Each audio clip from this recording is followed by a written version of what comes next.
The room went silent when they walked in. My parents. Two strangers wearing familiar faces, smiling like they owned me. "We're your guardians," my father announced, his voice steady, rehearsed. My mother nodded beside him, eyes glittering with greed. Guardians. The word cut deeper than any knife. Because 15 years ago, they weren't guardians. They weren't even parents. They left me on a doorstep like unwanted luggage. And now they sat across from me at my aunt's will reading, waiting to collect what they thought was theirs.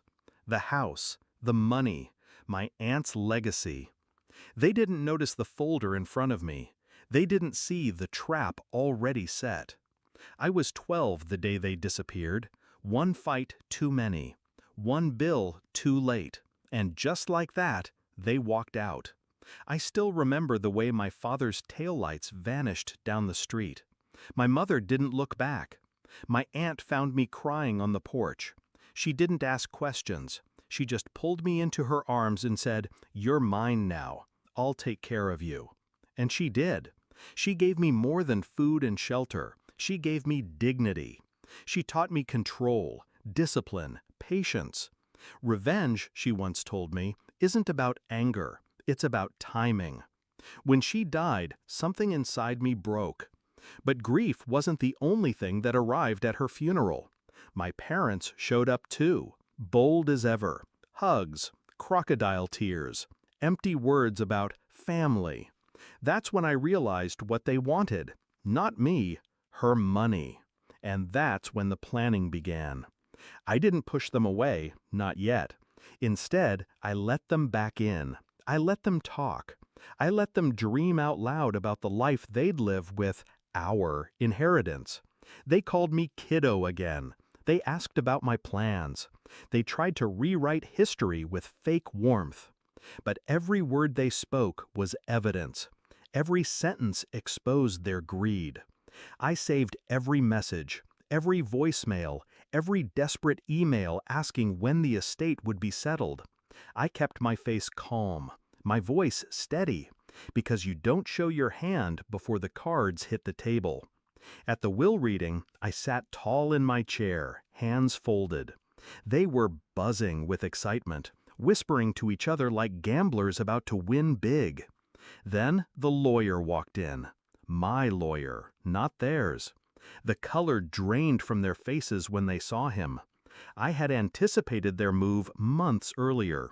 Legally, they had no claim.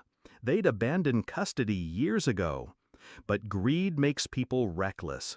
They had filed a petition to be recognized as my legal guardians retroactively, thinking they could step in now that money was on the table. What they didn't expect was the evidence I had prepared. Emails begging me to hurry things along. Texts about how we deserve this after everything we sacrificed. A recorded call where my father said the words, "She owes us. We made her. She wouldn't have survived without us." I slid the folder across the table. My lawyer opened it like a blade. Every page was a cut. Every signature a wound.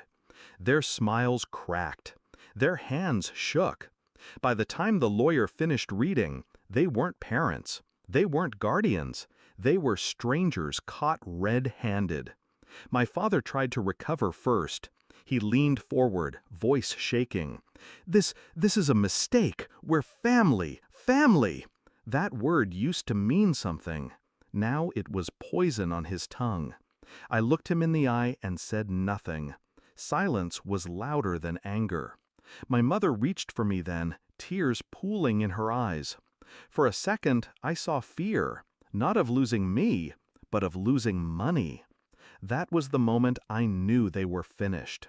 The lawyer closed the file. "For the record," he said, "these actions constitute fraud and could be grounds for legal charges.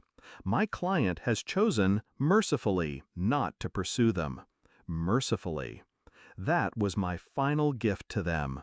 Not prison, not public shame. Just emptiness. They left the room pale, trembling, broken. They arrived expecting millions, and walked away with nothing but the weight of their failure. Afterward, the lawyer asked me if I wanted to press charges. I said no. My aunt once told me, "Some debts are paid not in court, but in silence." This was one of them. I live in the house now. It's quiet. Too big for one person maybe, but when I walk through its halls, I feel her presence. Her books on the shelves, her perfume lingering in the closets, her voice in the back of my mind reminding me patience, timing, control. I didn't just inherit her money, I inherited her strength. And when I think back to that day, the way my parents' faces collapsed when the truth cornered them, I don't feel guilt. I feel peace. Because revenge doesn't always scream. Sometimes it whispers. Sometimes it just walks out of a room and leaves you with nothing.